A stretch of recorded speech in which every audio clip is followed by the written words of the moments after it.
Good morning to all મિત્રો. આજે આપણે ઓટોમોબાઈલ કમ્પોનન્ટ ડિઝાઇન સબ્જેક્ટમાં ડિઝાઇન ઓફ પિસ્ટન વિશે ચર્ચા કરીશું કે જેની અંદર પિસ્ટનની ડિઝાઇન કઈ રીતે કરવામાં આવે છે. મિત્રો, લાસ્ટ લેક્ચરની અંદર આપણે પિસ્ટનની વિશે આપણે થોડી ઘણી ચર્ચા કરી હતી અને તેમાં પણ આપણે જોઈ ગયા કે પિસ્ટનનું ફંક્શન શું છે, તેમાં કયા કઈ એસેમ્બલીઓ છે તે તેની સાથે જોડવામાં આવેલી હોય છે, તેના માટે કયા કયા પ્રકારના મટીરિયલનો ઉપયોગ કરવામાં આવે છે અને પિસ્ટનની ડિઝાઇન કરતી વખતે કઈ કઈ બાબતોને ધ્યાનમાં લેવી જરૂરી બનતી હોય છે. તો આ બધી બાબતો વિશે ચર્ચા જે હતી તે આપણે છેલ્લા લેક્ચરની અંદર કરી ગયા હતા. આ લેક્ચરની અંદર આપણે ડિઝાઇન કઈ રીતે પિસ્ટનની કરવામાં આવે છે તેના વિશે ચર્ચા કરીશું. તો સૌપ્રથમ મિત્રો, આપણે પિસ્ટનની ડિઝાઇન કરતી વખતે તેના નોમેનક્લેચર જે જોઈ ગયા હતા છેલ્લે જે લેક્ચરમાં, તો તેની અંદર તેની આઈડેન્ટિટી વિશે પણ આપણે ચર્ચા કરી હતી. તો અહીં હવે એ બધાનું નોટિફિકેશન કયું છે તે દર્શાવવામાં આવેલું છે.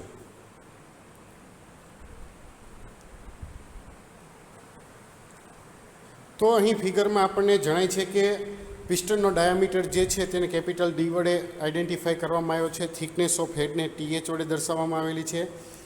રેડિયલ થિકનેસને T1 વડે દર્શાવવામાં આવી છે. એક્સિયલ થિકનેસને T2 વડે દર્શાવવામાં આવેલી છે. ટોપ લેનને B1 વડે દર્શાવવામાં આવ્યો છે.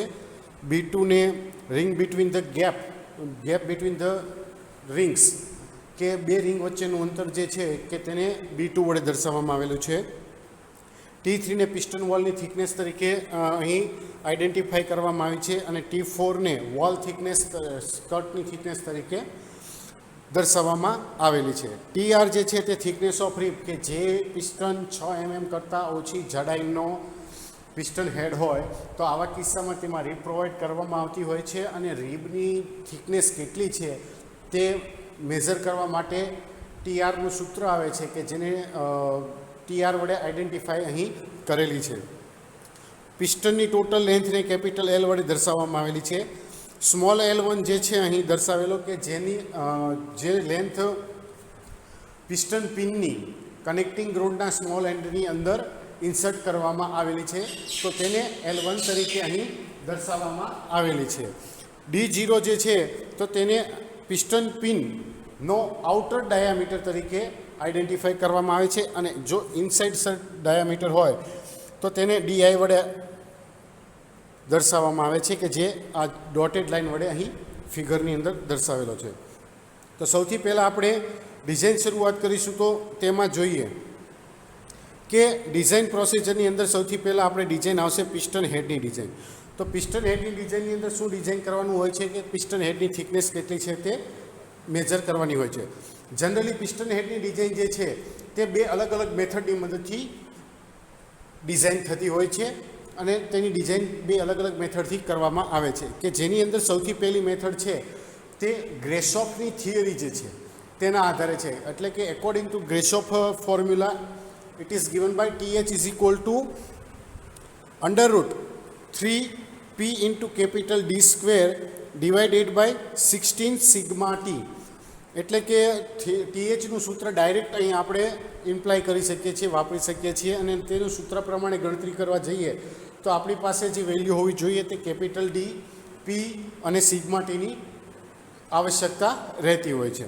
તો આ સૂત્ર પ્રમાણે જોવા જઈએ તો કોનું નોટિફિકેશન શું છે તે જોઈએ. સૌ પહેલાં તો P જે છે તે મેક્સિમમ ગેસ પ્રેશર અથવા તો એક્સપ્લોઝિવ પ્રેશરને આઈડેન્ટિફાઈ કરે છે કે જેને ન્યૂટન અપોન મિલીમીટર સ્ક્વેરમાં યુનિટનો ઉપયોગ કરીએ છીએ અને જેનો આપણે અગાઉ પણ પિસ્ટન સિલિન્ડરની ડિઝાઇનમાં આપણે P મેક્સ તરીકે ઉપયોગ કરતા હતા. કેપિટલ D જે છે તે સિલિન્ડર બોરનો ડાયામીટર અથવા તો પિસ્ટનનો આઉટસાઇડ ડાયામીટર તરીકે ઓળખવામાં આવે છે કે જેની મિલીમીટરની અંદર મેઝર થાય છે. સિગ્મા ટી જે છે તે permissible bending stress for the piston material, એટલે કે પિસ્ટન મટીરિયલ પિસ્ટન જે મટીરિયલમાંથી બનાવવામાં આવેલો છે તો તેની બેન્ડિંગ સ્ટ્રેસ કેટલી હશે તો તે દર્શાવે છે સિગ્મા ટી દ્વારા. અહીં 3 અલગ અલગ પ્રકારના પિસ્ટન માટે સિગ્મા ટીની વેલ્યુ પણ ઓલરેડી આપેલી છે. જો પિસ્ટન કાસ્ટાયન ગ્રે કાસ્ટાયનનો હોય તો આવા કિસ્સામાં સિગ્મા ટીની વેલ્યુ 35 થી 40 મેગાપાસ્કલની વચ્ચે લેવામાં આવે છે. જો પિસ્ટન ફોર્જ સ્ટીલમાંથી બનાવવામાં આવેલો હોય તો આવા કિસ્સામાં તેની વેલ્યુ 65 થી 100 મેગાપાસ્કલ વચ્ચે લેવામાં આવે છે. અને જો એલ્યુમિનિયમ અથવા તો એલ્યુમિનિયમ એલોયમાંથી બનાવવામાં આવેલો હોય કે નિકલ કાસ્ટ સ્ટીલમાંથી બનાવવામાં આવેલો હોય તો આવા કિસ્સામાં સિગ્મા ટીની જે વેલ્યુ છે તે 50 મેગાપાસ્કલથી 90 મેગાપાસ્કલની વચ્ચે લેવામાં આવતી હોય છે. જનરલી મેજોરિટી કિસ્સામાં એક્ઝામ્પલની અંદર આપણને સિગ્મા ટીની વેલ્યુ આપેલી હોય છે, પરંતુ ઘણા કિસ્સા એવા પણ બનતા હોય છે કે જેની અંદર આપણને સિગ્મા ટીની વેલ્યુ આપેલી હોતી નથી. માત્ર આપણને મટીરિયલનો ખ્યાલ હોય તો એના ઉપરથી આપણે ડિઝાઇનની અંદર જે દર્શાવેલી છે તો તેમાંથી આપણે લેતા હોઈએ છીએ. આગળ જોઈએ તો on the basis of heat dissipation, તો કે થિકનેસ ઓફ હેડની મેથડ જે બીજી છે તેમાં હીટ ડેસિપેશનનો ઉપયોગની મદદથી ડિઝાઇન કરવામાં આવે છે, જેનું સૂત્ર છે TH બરાબર capital H divided by 12.56 into K into TC minus TE in millimetre. તો અહીં H, K, TC minus TE એટલે કે ટેમ્પરેચર ડિફરન્સ, આ 3 પેરામીટર જે છે તે ધ્યાનમાં લેવામાં આવે છે. કયો પેરામીટર શું આઈડેન્ટિફાઈ કરે છે તે જોઈએ તો કે where H is equal to heat flow through the piston head in watt, એટલે કે પિસ્ટનના હેડ દ્વારા જે હીટનો ફ્લો થતો હોય છે તેને H વડે આઈડેન્ટિફાઈ કરવામાં આવ્યો છે કે જેને કિલો જૂલ પર સેકન્ડ અથવા તો વોટમાં લેવામાં આવે છે. K is equal to heat conductivity factor in W upon millimetre upon degree centigrade. કોઈપણ પદાર્થ જે છે તેની હીટ કન્ડક્ટિવિટી ફેક્ટર હોય છે તો તે K વડે અહીં આઈડેન્ટિફાઈ કરવામાં આવેલી છે અને તેની વેલ્યુ જે છે તે અલગ અલગ મટીરિયલ માટે અલગ અલગ લેવામાં આવે છે, કે જેમાંથી 46.64 કાસ્ટ આયર્ન માટે 46.6, 51.25 for steel and 174.75 for aluminium alloy. Generally જ્યારે આપણે ડિઝાઇન પિસ્ટનની કરતા હશું તેવા કિસ્સાની અંદર જ્યારે કેની વેલ્યુ હશે એ મેજોરિટી કેસીસની અંદર આપણે 46.6 જ લેવાની થતી હોય છે અથવા તો આપેલી હોય છે.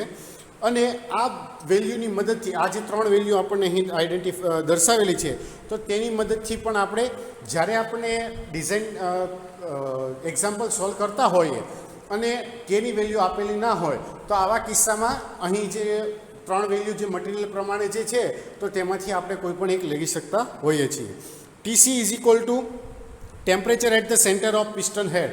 પિસ્ટનના હેડના સેન્ટરમાં જે તાપમાન છે તેને TC વડે આઈડેન્ટિફાઈ કરવામાં આવે છે, જ્યારે TE જે છે તે temperature at the end of piston head in centigrade, એટલે કે પિસ્ટનના છેડાના ભાગે જેની આજુબાજુ જે પેરીફેરીનો એરિયા જે છે તો ત્યાં કેટલું ટેમ્પરેચર હશે તો તેને આઈડેન્ટિફાઈ કરવા માટે આપણે TE નોટિફિકેશનનો ઉપયોગ લઈએ છીએ. નેક્સ્ટ આપણે આવશે TC minus TE. TC minus TE is equal to temperature difference. બંને ટેમ્પરેચર એજ અને સેન્ટર વચ્ચેનો જે ડિફરન્સ છે તેને TC માઇનસ TE વડે દર્શાવવામાં આવે છે, કે જેની વેલ્યુ આપણને અહીં ડિઝાઇન ડેટાની અંદર આપેલી છે કે 220 ડિગ્રી સેન્ટીગ્રેડ ફોર ધ કાસ્ટાઇનનો પિસ્ટન હોય તો એવા કિસ્સામાં TC માઇનસ TEની વેલ્યુ જે છે તે 220 લેવાની હોય છે. જ્યારે એલ્યુમિનિયમ એલોય અથવા તો એલ્યુમિનિયમનો પિસ્ટન બનાવવામાં આવેલો હોય તો આવા કિસ્સામાં TC માઇનસ TEની વેલ્યુ જે છે તે 75 ડિગ્રી સેન્ટીગ્રેડ લેવામાં આવે છે. Capital H is equal to heat flow through the piston head. તો કેપિટલ Hની વેલ્યુ આપણને અહીં આપેલી હોતી નથી તો આપણે એને કેલ્ક્યુલેટ કરવી પડે છે. તો કેલ્ક્યુલેશન કરવા માટે આપણે કયા ઇક્વેશનનો ઉપયોગ કરીશું તો તે નીચે પ્રમાણે છે કે કેપિટલ H બરાબર C into HCV into M into BP, કે જ્યાં C જે છે કોન્સ્ટન્ટ છે કે જેની વેલ્યુ હર હંમેશ 0.05 જ લેવાની થાય છે. જ્યારે આપણને ડેટામાં આપેલું ના હોય તો પણ આપણે 0.05 તરીકે લેવાનું છે. HCV જે છે તે higher calorific value of the fuel in kilo joule પર કિલોગ્રામ, એટલે કે પેટ્રોલ અથવા ડીઝલ જે આપણે ફ્યુઅલ વાપરીએ છીએ તો તેની કેલેરીફિક વેલ્યુ કેટલી છે તેને HCV વડે આઈડેન્ટિફાઈ કરવામાં આવે છે. જો પેટ્રોલ એન્જિન હોય તો તેમાં પેટ્રોલની કેલરીફિક વેલ્યુ જે છે તે 45 × 10³ કિલો જૂલ પર કિલોગ્રામ દેવાની. જો ડીઝલ એન્જિન માટે પિસ્ટનની ગણતરી કરતા હોઈએ તો આવા કિસ્સામાં HCVની વેલ્યુ જે છે તે 47 × 10³ કિલો જૂલ પર કિલોગ્રામ વેલ્યુ જે છે તે લેવાની થતી હોય છે. Small m = mass of fuel consumption, એટલે કે ફ્યુલ કેટલું ઉપયોગ એનો કન્ઝમ્પશન થાય છે તેને સ્મોલ m વડે અહીં આઈડેન્ટિફાઈ કરવામાં આવે છે કે જેનો યુનિટ કિલો જૂલ પર bhp પર સેકન્ડ તરીકે ઓળખવામાં આવે છે. BP = બ્રેક હોર્સ પાવર, કે જે આપણે એન્જિનના ફ્લાયવ્હીલ ઉપર મેઝર કરતા હોઈએ છીએ. અને બીપી જે વેલ્યુ જે છે તે આપણને આપેલી ના હોય અને જો આપણને એફિશિયન્સી આપી હોય અને પી મીન ઇફેક્ટિવ આપ્યું હોય તો આવા કિસ્સામાં આપણે સૌથી પહેલાં ઇન્ડિકેટેડ હોર્સ પાવર શોધવાની જરૂર પડે છે. અને ઇન્ડિકેટેડ હોર્સ પાવર અને એફિશિયન્સીની મદદથી આપણે બ્રેક હોર્સ પાવર જે છે તે ગણતરીમાં લઈ શકીએ છીએ. Design of the piston ring. Piston ring આ જે બીજો પોર્શન છે કે પિસ્ટન રિંગની ડિઝાઇન, તો તેમાં સૌથી પહેલાં the radial thickness of the ring may be obtain by radial pressure between the cylinder wall and ring. Cylinder wall અને રિંગની વચ્ચે જે રેડિયલ પ્રેશર પેદા થાય છે તો તેના આધારે આપણે રેડિયલ થિકનેસ જે છે T1 એ શોધવાની છે. તો T1નું સૂત્ર જે છે તે આ પ્રમાણે છે. T1 = D × √3pw divided by sigma T, જ્યાં સિગ્મા ટીની વેલ્યુ જે છે તે શું દર્શાવે છે કે allowable tensile or bending stress in megapascal or Nm/mm². હવે આપણે જ્યારે મટીરિયલ વિશે વાત કરી હતી ત્યારે વાત થઈ હતી કે પિસ્ટન રિંગ જે છે એ માત્ર અને માત્ર કાસ્ટ આયર્નમાંથી જ બનાવવામાં આવે છે. તો અહીં જે સિગ્મા ટી જે છે તે કાસ્ટ આયર્ન રિંગ માટે 85 to 110 મેગાપાસ્કલની વચ્ચે જ લેવામાં આવે છે. અને જ્યારે ના આપ્યો હોય તો આ રેન્જની વચ્ચેથી સિલેક્ટ કરવામાં આવે છે. PW = gas pressure on cylinder wall. Cylinder wall ઉપર ગેસ પ્રેશર કેટલું છે તે Nm/mm² ની અંદર મેઝર કરવામાં આવે છે કે જેની વેલ્યુ 0.025 Nm/mm² થી 0.042 Nm/mm² ની વચ્ચેની જ માત્ર લેવાની હોય છે. અથવા તો જ્યારે આપણને ડેટા આપેલો હશે તો એ ડેટાની અંદર પણ જે વેલ્યુ હશે તો તે આ બંને રેન્જ જે હશે કે સિગ્મા ટી અને PWની તો તેની વચ્ચેના ભાગમાં જ હશે. અને કેપિટલ ડી જે છે તે સિલિન્ડર બોર ડાયામીટર તરીકે આપણે લઈએ છીએ. નેક્સ્ટ આવશે એક્સિયલ થિકનેસ T2, એટલે કે બે રિંગ, પહેલી રિંગ ટોપ રિંગ અને બીજી રિંગ વચ્ચેની જે ગેપ આવે છે પિસ્ટનની અંદર તો તેને T2 થિકનેસ કેટલી છે તો કે 0.7 T1 to T1, એટલે કે કાં તો T1 જેટલી રેડિયલ થિકનેસ જેટલી હશે અથવા તો રેડિયલ થિકનેસના 0.7 ગણી હશે. આ બે વચ્ચેની રેન્જમાં આવશે. પછી આવે છે વિડ્થ ઓફ ટોપલેન્ડ. વિડ્થ ઓફ ટોપલેન્ડ એટલે પહેલી રિંગ અને સિલિન્ડર હેડ વચ્ચેનું અંતર કે જેને B1 વડે આઈડેન્ટિફાઈ કરવામાં આવે છે. તો B1 = TH to 1.2 TH, એટલે કે થિકનેસ જેટલું હોય અથવા તો થિકનેસના 1.2 ગણા જેટલું હોય છે. પછી width of other ring land. Width of other રિંગલેન્ડની અંદર રિંગલેન્ડની અંદરના ભાગની જે વિડ્થ જે છે બે રિંગ વચ્ચે તો તે કેટલી હશે? B2 = 0.75 T2 to T2, એટલે કે આ વેલ્યુ જે છે તે T2ની નજીક અથવા તો T2 કરતાં 0.7 ગણી હશે. પછી છે gap between the free end of ring. જે પિસ્ટન રિંગ આપણે પિસ્ટનની ઉપર કોમ્પ્રેશન રિંગનો ઉપયોગ કરીએ છીએ અને લગાડીએ છીએ તો તે બે છેડા વચ્ચેનું અંતર કેટલું હશે તો તેને મેઝર કરવા માટે G1 = 3.5 T1 to 4 T1, એટલે કે 3.5 T1 થી 4 T1 જેટલી વેલ્યુ જે છે તે લેવામાં આવે છે. Gap between the cylinder and piston after insertion, એટલે કે સિલિન્ડરની અંદર પિસ્ટનને લગાવ્યા પછી બંને વચ્ચે ગેપ કેટલી રહે છે તો એનું સૂત્ર છે G2 = 0.002D to 0.004D. તો આ સૂત્રની મદદથી આપણે પિસ્ટનના રિંગ સેક્શનના જે પોર્શન છે તો તેની ડિઝાઇન કરી શકીએ છીએ. નેક્સ્ટ આવે છે પિસ્ટન બેરલની ડિઝાઇન. પિસ્ટન બેરલની ડિઝાઇનની અંદર આપણે બેરલ પોર્શન, બેરલ શબ્દ જે છે તે આપણે સામાન્ય રીતે એક પીપ તરીકે, ટીપડા તરીકે ઉપયોગ કરીએ છીએ. તો અહીં જે બેરલ, પિસ્ટન બેરલની વાત છે તો તે એક હોલો પોર્શન જે છે કે જ્યાં પિસ્ટનના અંદરના ભાગની ડિઝાઇન છે. એટલે કે જે ભાગમાંથી આપણે કનેક્ટિંગ રોડ ઇન્સર્ટ કરીએ છીએ તો જે પિસ્ટનનો અંદરનો ભાગ જે હોલો પોર્શન છે તો તેની વાત અહીં કરવામાં આવે છે. તો cylindrical portion of the piston, it is the cylindrical portion of the piston. The maximum thickness of piston barrel is equal two T3. એટલે કે પિસ્ટન બેરલ જે છે તે સિલિન્ડ્રિકલ પોર્શન છે પિસ્ટનનો અને તેની થિકનેસ જે છે તેને T3 વડે દર્શાવવામાં આવે છે. અને તેને શોધવા માટેનું સૂત્ર છે 0.03D plus small b plus 4.5 in millimetre. કે જ્યાં બી છે એ radial depth of piston groove is 0.4 mm larger than T1. એટલે કે બીની વેલ્યુ જે છે તે T1ની વેલ્યુ કરતાં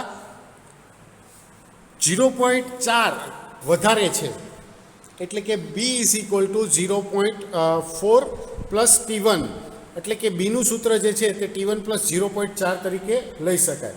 હવે અહીંયાથી આપણે બીની વેલ્યુ જે છે તે અહીં સૂત્રની અંદર મૂકતા આપણું નવું સૂત્ર શું બનશે કે T3 is equal two 0.03D plus T1 plus 0.4 plus 4.5. એટલે કે અહીં આપણે ડાયરેક્ટ સૂત્ર જો લખવું હોય તો 0.3D પ્લસ T1 પ્લસ 4.9 આ સૂત્ર ડાયરેક્ટ આપણે ઉપયોગમાં લઈ શકીએ છીએ. નેક્સ્ટ આવે છે પિસ્ટન વોલ થિકનેસ T4. એટલે કે જે નીચેના ભાગે જે ખુલ્લો ભાગ છે પિસ્ટનનો તો તેની થિકનેસ કેટલી હશે? તો piston wall thickness T4 is equal to 0.25 into T3 to 0.35 into T3. તો આ બે રેન્જ જે છે તો તેની વચ્ચેની વેલ્યુ જે છે તે આપણે અહીં લેવાની થાય છે પિસ્ટન વોલ થિકનેસ માટે.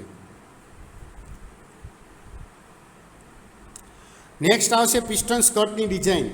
એટલે કે જે પોર્શન રિંગ સેક્શન પછીનો વધ્યો તેને પિસ્ટન સ્કર્ટ તરીકે ઓળખવામાં આવે છે અને તેની ડિઝાઇન કરવા માટેનું સૂત્ર છે. તો સૌથી પહેલાં આપણે મેક્સિમમ ગેસ પ્રેશર કેટલું છે તે ફાઇન્ડ આઉટ કરવું પડે છે. એટલે કે maximum gas pressure P is equal to π/4D² into P maximum divided by 4. તો FPનું અહીંયા સૂત્ર આપણને મળે છે π/4D² P maximum divided by 4. અને સાઇડ થ્રસ્ટ જે છે તે કેટલો હોય છે? તો કે મેક્સિમમ ગેસ પ્રેશર કરતાં 10મા ભાગનો. એટલે કે maximum side thrust R is equal to FP divided by 100. અહીં P પણ લીધેલો છે, આપણે FP ડિવાઇડેડ બાય 100 લઈશું. એટલે અહીં આપણું સૂત્ર જે બને છે મેક્સિમમ સાઇડ થ્રસ્ટ માટે R is equal to 0.1 into π/4D² divided by 4 into P maximum. કે જ્યાં P મેક્સિમમ જે છે તે મેક્સિમમ ગેસ પ્રેશર છે અને કેપિટલ D છે તે સિલિન્ડર બોર ડાયામીટર અથવા તો પિસ્ટનનો ડાયામીટર છે. The side thrust is also given by. Side thrust છે તે બીજી અન્ય મેથડ વડે પણ શોધી શકાય છે. તો એની અંદર જોવા જઈએ તો એનું સૂત્ર છે R બરાબર bearing pressure into projected bearing area of the piston skirt. કે જે PB into capital D into small l વડે દર્શાવવામાં આવે છે. અહીં જે સ્મોલ l જે છે તે પિસ્ટન સ્કર્ટની લેન્થ લેવામાં આવે છે. PBની વેલ્યુ જે છે આપણને આપેલી હોય છે અથવા તો તેની વેલ્યુ જે છે તે 0.45 લેવામાં આવે છે. કેપિટલ D આપણે ઓલરેડી શોધેલો છે અને R જે છે તે આપણે ઉપર શોધ્યો. તો આ બંને સૂત્રની મદદથી આપણે સ્મોલ l શોધી શકીએ છીએ. From the equation 1 and 2, the piston skirt may be obtained and the length of piston skirt is taken 0.65 to 0.8 times cylinder bore. એટલે કે સિલિન્ડર બોરના ડાયામીટર કરતાં તેની લેન્થ જે છે તે 0.8 થી 0.65ની ગણાની વચ્ચેમાં આવે છે. Total length of piston is equal two capital L. તો કેપિટલ L જે છે તે પિસ્ટનની ટોટલ લંબાઈ છે કે જેમાં length of piston skirt, length of ring section અને ટોપ લેન્ડનો સમાવેશ થાય છે. અને જનરલી આપણે પિસ્ટનની લેન્થ જે છે તે તેના ડાયામીટર કરતાં 1.5 ગણા સુધીની લઈ શકીએ છીએ. તો નીચે લખેલું છે the length of piston usually very between D and 1.5 D, એટલે કે આ બંને વચ્ચેની પણ આપણે લઈ શકીએ છીએ. નેક્સ્ટ પોર્શન આપણે આવે છે પિસ્ટન પિનની ડિઝાઇન. તો પિસ્ટન પિન ડિઝાઇન કરતી વખતે આપણે એઝમ્પશન થોડાક લેવા પડે છે કે જેમાં સૌથી પહેલું છે ડીઓ, એટલે કે outside diameter of the piston pin. L1 is equal to length of piston pin in the bush of the small end of the connecting rod in mm, એટલે કે કનેક્ટિંગ રોડના સ્મોલ એન્ડમાં પિસ્ટન પિનનો કેટલો ભાગ રહેલો છે કે જેને L1 વડે દર્શાવવામાં આવે છે. અને આ લેન્થ જે છે તે જનરલી 0.45 કેપિટલ ડી જેટલી હોય છે. PB1 બરાબર bearing pressure at the connecting rod small end in newton upon millimetre square, એટલે કે કનેક્ટિંગ રોડના સ્મોલ એન્ડમાં બેરિંગ પ્રેશર કેટલું છે તે લેવામાં આવે છે કે જે સામાન્ય રીતે બ્રોન્ઝ બુશ માટે તેની વેલ્યુ 25 ન્યૂટન અપોન મિલીમીટર સ્ક્વેરની છે. હવે આપણે આ સૂત્ર શોધવા માટે સૌથી પહેલાં ગેસ પ્રેશર જે અગાઉ શોધ્યું હતું તો તે જ સૂત્ર અહીં એફપી બરાબર પી ઇન્ટુ π/4 ડી સ્ક્વેર, પી મેક્સિમમ, પી અથવા તો પી મેક્સિમમ અહીં લઈએ એટલે આપણે મેક્સિમમ ગેસ પ્રેશર શોધશું. અને પછી જે રીતે આપણે સાઇડ થ્રસ્ટ માટે સૂત્ર શોધ્યું હતું, વેલ્યુ શોધી હતી, તો તે રીતે અહીં બેરિંગ પ્રેશર ઉપર શોધશું વેલ્યુ. તો load on piston pin due to bearing pressure, તો બેરિંગ પ્રેશર માટે કેટલી વેલ્યુ છે તો એના માટે સૂત્ર છે એફપી બરાબર bearing pressure into bearing area is equal two PB1 into D0 into d outer into L1. જે L1 જે છે તે આપણને L1 લેન્થ મળશે. તો ઇક્વેશન નંબર 3 અને 4 ઉપરથી આપણે ડીઓની વેલ્યુ જે છે તે ઇઝીલી ફાઇન્ડ આઉટ કરી શકીએ છીએ.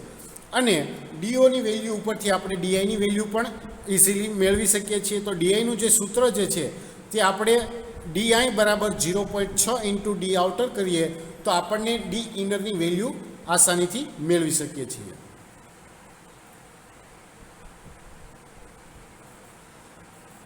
હવે આપણે નેક્સ્ટ આગળ જોઈશું તો એની અંદર સેક્શન મોડ્યુલસ અને તેનું ડિઝાઇન કરેક્શન યોગ્ય છે કે નહીં તેના માટે હવે ડિઝાઇન છે.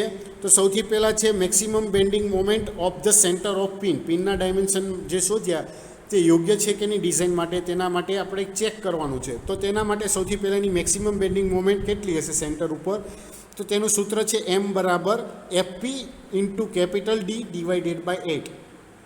એફપી આપણે પહેલાં શોધ્યું, ડી આપણને આપેલો છે અને 8 વડે ડિવાઈડ કરીએ તો આપણને મેક્સિમમ બેન્ડિંગ ફોર્સ કેટલો છે તે આપણને મળે છે. મેક્સિમમ બેન્ડિંગ સ્ટ્રેસ માટેનું સૂત્ર છે M is equal to Z into sigma b, કે જ્યાં સિગ્મા બી જે છે તે allowable bending stress of the material. કયા મટીરિયલ માટે તો કે જે મટીરિયલમાંથી પિસ્ટન પિન બનાવવામાં આવ્યું હોય તે. તો તેના માટે આપણને બે વેલ્યુ આપેલી છે 84 megapascal for the case harden carbon steel and 140 megapascal for the alloy steel. તો આ સિગ્મા બીની વેલ્યુ છે. અને અહીં આપણને સેક્શન મોડ્યુલસ છે કેપિટલ ઝેડ, તો તે શોધવો પડે છે અહીં. તો તેના માટે હોલો પિન અને સોલિડ પિન માટે અલગ અલગ સૂત્ર છે. સોલિડ પિન માટે સૂત્ર છે π/32 ઇન્ટુ ડી ક્યુબ, જ્યારે હોલો પિન માટેનું સૂત્ર છે π/32 into d outer raise to 4 minus d inner raise to 4 divided by d outer. તો આ સૂત્રની મદદથી આપણે ઝેડની વેલ્યુ શોધી શકશું. અહીંથી આપણને એમની વેલ્યુ મળશે. આ બંને ઉપરથી અહીં આપણે સિગ્મા બીને સૂત્રનો કરતા કરી તો આપણને સિગ્મા બીની વેલ્યુ મળે છે. અને સિગ્મા બીની વેલ્યુ જે છે તે આપણને આપેલી વેલ્યુ કરતાં નજીકની હોય અથવા તો તેના કરતાં ઓછી હોય તો તેવા કિસ્સામાં પિસ્ટન પિનના ડાયામીટર જે આપણે શોધ્યા છે તે યોગ્ય છે.